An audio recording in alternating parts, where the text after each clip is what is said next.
Hi friends. आज हम government of India के फ्लैगशिप स्कीम्स के बारे में जानेंगे। ये फ्लैगशिप स्कीम्स क्या होते हैं? गवर्नमेंट स्कीम्स में कुछ स्पेशल स्कीम्स हैं, गवर्नमेंट जिस पे ज़्यादा जोर देती हैं। इनके बारे में जानेंगे। क्वेश्चंस कैसे आते हैं एग्जाम्स में, ऐसे भी वो भी देखते हैं। What is a flagship scheme? Flagship scheme mean that selected schemes or programs which will be of higher priority than others। तो बाकी स्कीम से थोड़ा हाई प्रायोरिटी होता है। Collectors might hold weekly review and the Chief Minister's office will monthly review of these schemes। A daily update of their implementation will be tracked by the administration। इसका मतलब government कुछ special schemes को ज्यादा जोर देती है तो उनको बोलते हैं फ्लैगशिप स्कीम्स, और मेनली एग्जाम्स में इन्हीं स्कीम्स के ऊपर क्वेश्चंस आते हैं। तो इन फ्लैगशिप स्कीम्स में, बाकी गवर्नमेंट स्कीम्स में भी दो टाइप के स्कीम्स होते हैं। कुछ होते हैं सेंट्रल सेक्टर स्कीम्स और बाकी होते हैं सेंट्रली स्पॉन्सर्ड स्कीम्स। ये क्या है पहले देखते हैं। Central sector schemes, they are the schemes that are entirely and directly funded and executed by the central government। मतलब प्लान भी, एग्जीक्यूशन भी, फंडिंग भी, सब कुछ सेंट्रल गवर्नमेंट का है।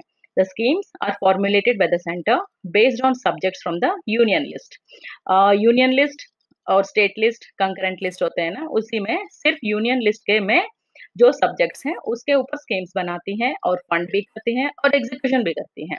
Besides, there are some other programs that various central ministries implement directly in states and UTs, मतलब union territories, which also comes under central sector schemes।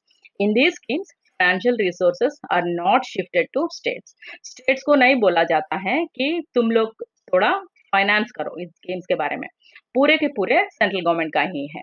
कुछ एग्जांपल्स देखते हैं। Give some examples of central sector schemes. Examples क्या है? PM Kaushal Yojana, Bharat net. Bharat net क्या है? Optical fibre पूरे India में वाईफाई के लिए, ब्रॉडबैंड के लिए डालना। Namami Gange national Ganga plan, LPG connection to poor households, crop insurance scheme, recapitalisation of public sector banks, welfare schemes, labour welfare schemes, National Means Cum Merit Scholarship Scheme, National Scheme for Incentive to Girl Child for Secondary Education, Interest Subsidy for Short-Term Credit to Farmers, MRTS and Metro Projects, Pradhan Mantri Mudra Yojana and other credit guarantee funds, etc। What are centrally sponsored schemes? तो अभी हमने central sector schemes देखा जिसपे funding, scheme बनाना, fund करना, execute करना सब कुछ central government का है। एंड ये centrally sponsored schemes are, on the other hand, schemes that are implemented by the state governments। However, the cost of these schemes is borne on a shared basis in the ratio of 50-50। 50 किसका? Central government और state government, या 70-30, 75-20, 90-10 जैसे plan बनता है, ऐसा होता है। Under the cost ratio the larger portion is always borne by the center। Centrally sponsored scheme is a system under which center assists the state government financially to get schemes implemented। So difference पता चल गया ना central sector schemes और centrally sponsored schemes में। अब हम flagship schemes का एक लिस्ट देखते हैं। एक लिस्ट बनाया मैंने, लिस्ट देखते हैं और धीरे धीरे वन बाय वन स्कीम्स देखते हैं और उस स्कीम्स में प्रीवियस ईयर क्वेश्चंस कैसे आए और कैसे उसको पढ़े, इस ये भी देखते हैं। तो है गवर्नमेंट फ्लैगशिप स्कीम्स, मैंने कुछ सेलेक्ट किया और भी हो सकते हैं। प्रधानमंत्री किसान सम्मान निधि, प्रधानमंत्री किसान पेंशन योजना, आयुष्मान भारत, जन औषध केंद्र, medical infrastructure and education scheme, प्रधानमंत्री जन धन योजना, प्रधानमंत्री श्रम योगी मानधन योजना, प्रधानमंत्री व्यापारी मानधन योजना, डिजिटल मिशन या भारत नेट, भारत प्रधानमंत्री जीवन ज्योति योजना, प्रधानमंत्री सुरक्षा बीमा योजना, जल जीवन मिशन, सुकन्या समृद्धि योजना, प्रधानमंत्री आवास योजना ग्रामीण, प्रधानमंत्री आवास योजना अर्बन, उजाला योजना, डीबीटी स्कीम, हेल्थ स्कीम, आधार स्कीम, प्रधानमंत्री फसल बीमा योजना, प्रधानमंत्री कृषि संचय योजना, इनाम योजना, मिशन इंद्रधनुष, प्रधानमंत्री कौशल विकास मिशन, प्रधानमंत्री मुद्रा योजना, startup and Atal innovation mission, प्रधानमंत्री रिसर्च फेलो स्कीम, आदिवासी कल्याण वन धन केंद्र, डिस्ट्रिक्ट मिनरल फाउंडेशन। ये कुछ स्कीम्स है इस गवर्नमेंट का। और भी हो सकते हैं, ये कुछ है। वन बाय वन हम कैसे इनको पढ़े ये देखते हैं किस क्वेश्चंस कैसे आएँगे, ये भी देखते हैं।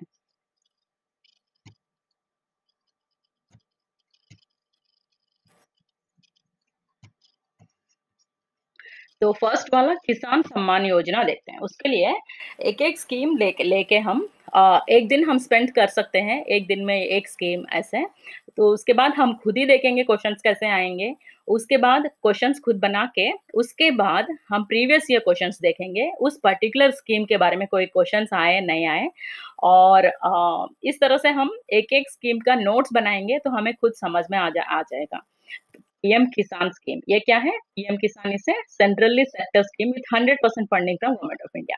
अभी देखा ना हमने centrally sector scheme, central sector scheme 100% funding होता है। तो इस स्कीम में 100% फंडिंग सेंट्रल गवर्नमेंट का है। It has become operational from 1 दिसंबर 2018। इसका मतलब 2018 के बाद अभी दूसरा साल ही चल रहा है, तो previous year questions last 2 years का देखें तो चल जाएगा। उसमें कोई इस स्कीम के बारे में क्वेश्चंस आए और आए तो किस तरह के आए। Under the scheme an income support of 6000 rupees per year in 3 equal installments will be provided to small and marginal farmer families having combined land holding or ownership of up to 2 hectares। तो इसमें कितने questions बन सकते हैं? इसकी income support 6000 होता है, 8000 होता है या 5000 होता है, इस तरह का घुमाते हैं और ये 1 साल में कितने इंस्टॉलमेंट्स देंगे, ये भी पूछते हैं। इक्वल इंस्टॉलमेंट्स है, नहीं है, ये भी पूछते हैं। तो 3 इक्वल इंस्टॉलमेंट्स हैं और किसको मिलता है? Small and marginal farmer families having combined land holding and ownership of up to 2 hectares. इसमें भी पूछते हैं, 2 हेक्टेयर्स हैं, 3 हेक्टेयर्स है, 1 हेक्टेयर है, 1 पॉइंट हेक्टेयर है, कुछ भी पूछते हैं। उसके बाद definition of family for the scheme is husband wife and minor children. तो ये क्यों पूछ रहे हैं? हमें पता है फैमिली क्या है, लेकिन इस तरह से स्पेशली गवर्नमेंट स्कीम्स में एक फैमिली का अलग-अलग डेफिनिशंस हो जाते हैं। जैसे सीजीएचएस कुछ और हो जाता है या एलटीसी लेते हैं कुछ और हो जाता है। तो इस तरह का 2 ही बच्चों के लिए मिलेगा, इस तरह से हो जाता है। तो यहाँ husband wife and minor children. तो अगर बच्चे माइनर से मेजर हो जाएँ, तो वो भी फैमिली होती है, लेकिन इस के लिए माइनर चिल्ड्रन मायने रखते हैं। State government and UT administration will identify the farmer families which are eligible for support as per scheme guidelines। तो सब कुछ फंडिंग, स्कीमिंग, एग्जीक्यूशन सब सेंट्रल गवर्नमेंट कर रही है, तो आइडेंटिफाई कौन करेंगे? ये स्टेट गवर्नमेंट्स और यूटी एडमिनिस्ट्रेशन करेंगे। तो the fund will be directly transferred to the bank accounts of the beneficiaries.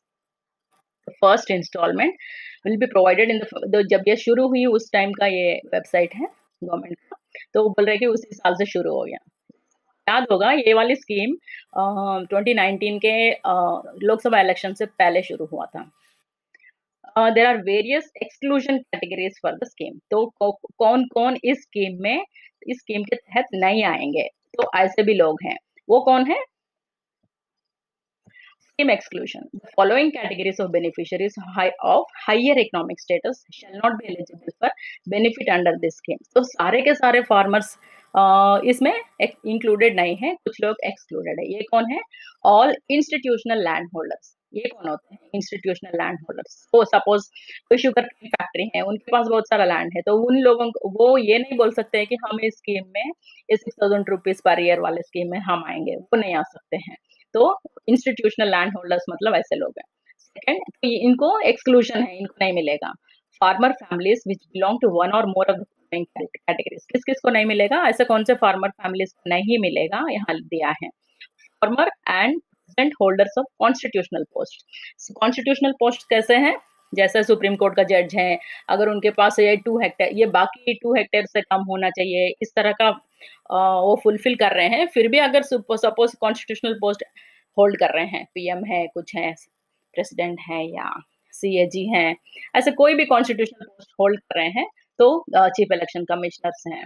उनको कितना भी कम लैंड हो, कुछ भी हो, उनको नहीं है। तो और किस-किस को नहीं है?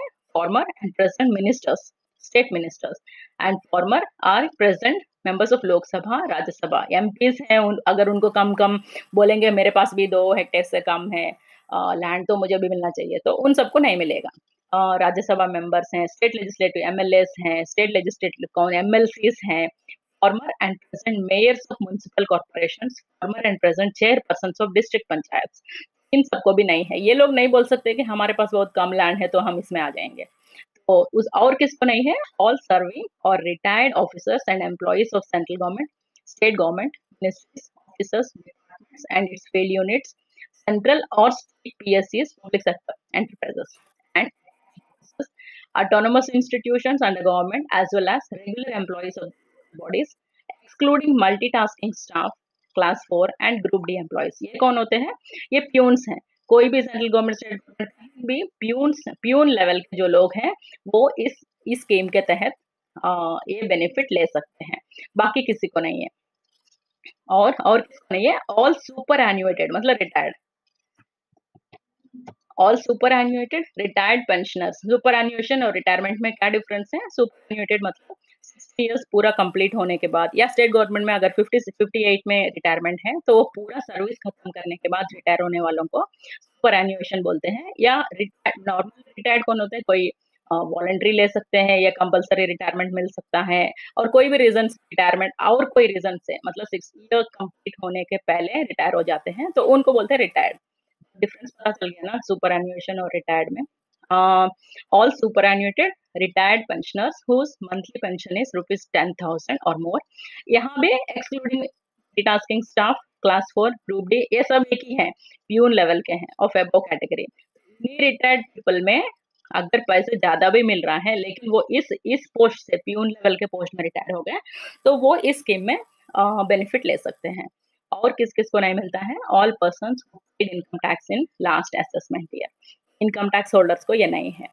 Professionals like doctors, engineers, lawyers, chartered accountants, and architects registered with professional bodies and carrying out profession by undertaking practices.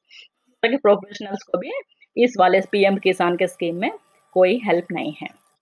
वो लोग ये नहीं बोल सकते कि हमारे पास लैंड आपके रूल के हिसाब से है और हमें इसमें हेल्प चाहिए। तो अब देखते हैं इस स्कीम में कोई क्वेश्चन कैसे आ सकते हैं। व्हाट इज प्रधानमंत्री किसान Samman Nidhi? The government has launched a new central sector scheme, Pradhan Mantri Kisan Samman Nidhi, to provide income support to all small and marginal land holding farmer families to supplement their financial needs for procuring various inputs related to agriculture and allied activities as well as domestic needs. Under the scheme, the entire financial liability towards transfer of benefit to targeted beneficiaries will be borne by Government of India. So what are the benefits of the scheme? So इस scheme में benefits क्या है? Sorry.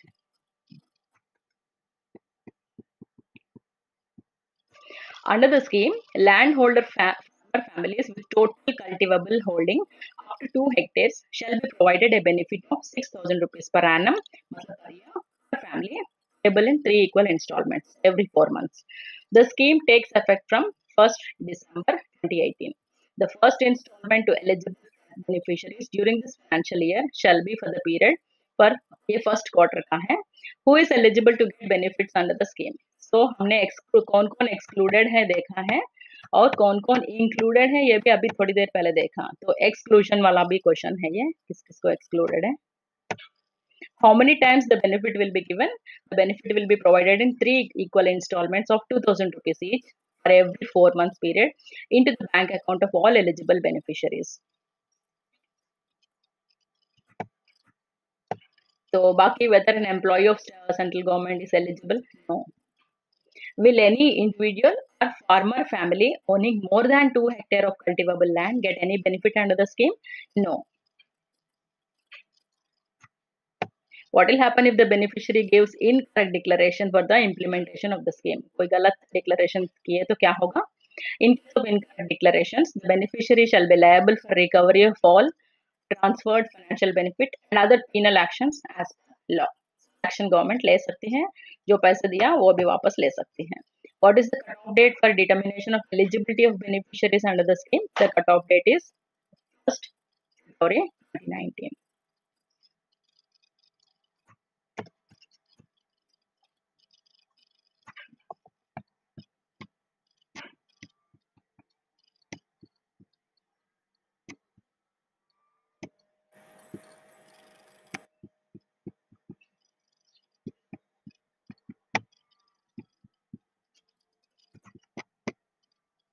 तो ये देखा ना, Whether the scheme benefits will be allowed in cases where transfer of ownership of cultivable land takes place on account of succession due to death of the landowner. तो ऐसे ऐसे में डेथ किसी लैंड ओनर के death की वजह से succession हो जाता है बच्चों को, तो उनको भी मिलेगा, उनको भी मिलेगा. Whether transfer of ownership occurred between ये दोनों dates 1st December 2018, 31st January 2019 are eligible for consideration. In cases where transfer of ownership of cultivable land has happened in between these dates due to any reason such as succession, will, gift, etc., the first installment during the financial year shall be of proportionate amount of from date of transfer till 31st March 2019 with respect to the 4 months period, provided the families are otherwise eligible as per scheme guidelines. Is an income tax payee farmer or his or her spouse eligible to get benefit? No. What is the definition of small and marginal landholder? अभी बोल रहे हैं ना छोटे farmers, तो ये होते कौन है? A small and marginal landholder farmer family is defined as a family comprising of husband, wife, and minor children who collectively own cultivable land up to 2 hectares as per land records of the concerned state or union territory. So does any person or farmer who is not having land holding in his name is eligible? तो सारे farmers जिसके पास थोड़ा बहुत land है 2 hectares तक उसी को है, और बाकी जो काम करते हैं उनको नहीं है क्या?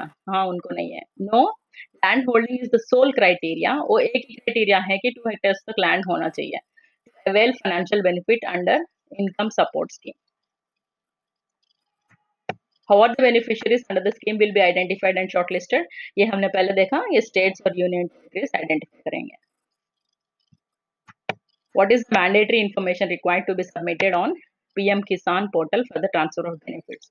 तो क्या information compulsorily देना पड़ेगा? State shall prepare database of eligible beneficiary landholder, farmer families in the villages capturing name, age, gender, category, Aadhaar number, driving licence, voters I card, इस तरह के ये सारे चीजें मैंडेटरी हैं.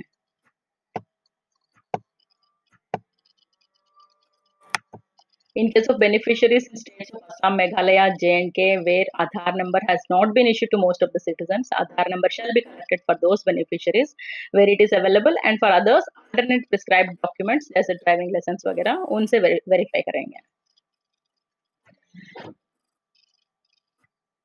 How does a landholder farmer's family know that his or her name is included in the list of beneficiaries? Beneficiary list will be displayed at panchayats to ensure greater transparency and information. Further, state or UTs would notify the sanction of benefit to the beneficiary through system generated SMS.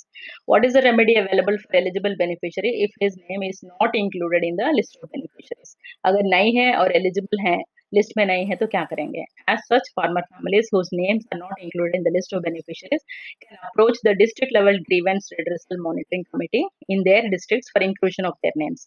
तो ये redressal committee के पास जाके अपने नाम उसमें डलवा सकते हैं.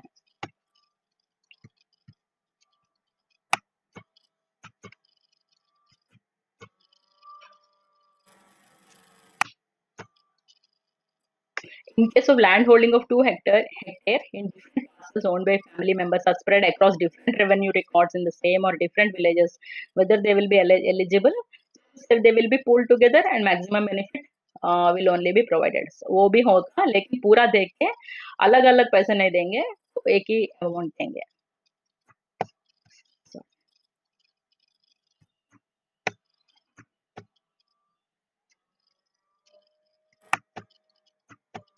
If the holding of a family is up to 2 hectares and are in the names of different members of the family, whether they are eligible for the benefits. Yes, if within a land holding farmer family, cultivable land is in names of different family members, they are also eligible.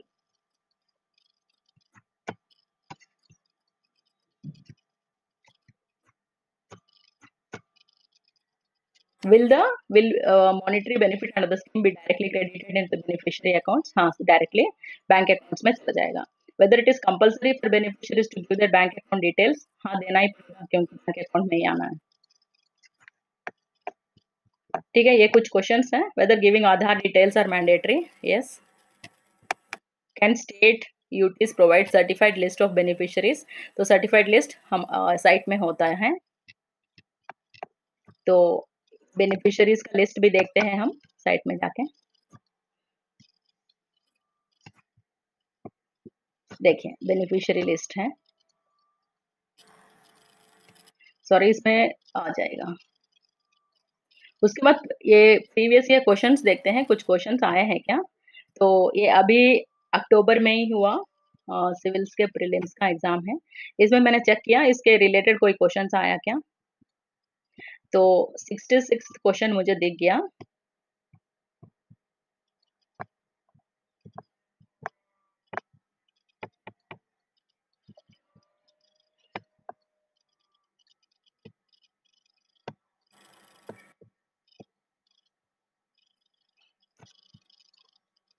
Related question है ये। Under the Kisan credit card scheme, short term credit support is given to farmers for which of the following purposes. तो ये किसान PM किसान के Samman Nidhi programme में किसान credit card का पुराना स्कीम चल रहा है 98 से ही, इन दोनों को आजकल लिंक कर रहे हैं। तो एक बार किसान क्रेडिट कार्ड भी देखते हैं ये क्या है। ये it is credit scheme introduced in August 1998 by Indian banks. Objective क्या है इसमें, the premier the validity period is 5 years with an option to extend up to 3 more years. Credit card scheme offering to credit to farmers in two types: cash credit, term credit for activities such as pump sets, land development, plantation, drip irrigation, etc. तो ये दोनों schemes को जोड़ के आजकल कर रही है गवर्नमेंट। सो इस क्वेश्चन है किसान क्रेडिट कार्ड स्कीम। तो इसमें क्या है, working capital for maintenance of farm assets ये है, purchase of combine harvesters, tractors, mini trucks ये भी है, consumption requirements of the farmer households, post harvest expenses, construction of a family house ये नहीं है। तो क्वेश्चन इस तरह से आते हैं, तो हमें लगता है कि हमने पूरा देख लिया, फिर भी क्वेश्चंस हमें कंफ्यूज कर देते हैं। तो और ईयर का क्वेश्चन भी आप लोग देख लीजिए और मुझे बताइए कि पीछे 2 इयर्स में किसान सम्मान निधि के बारे में क्वेश्चंस क्या आए हैं। Thank you, till next video.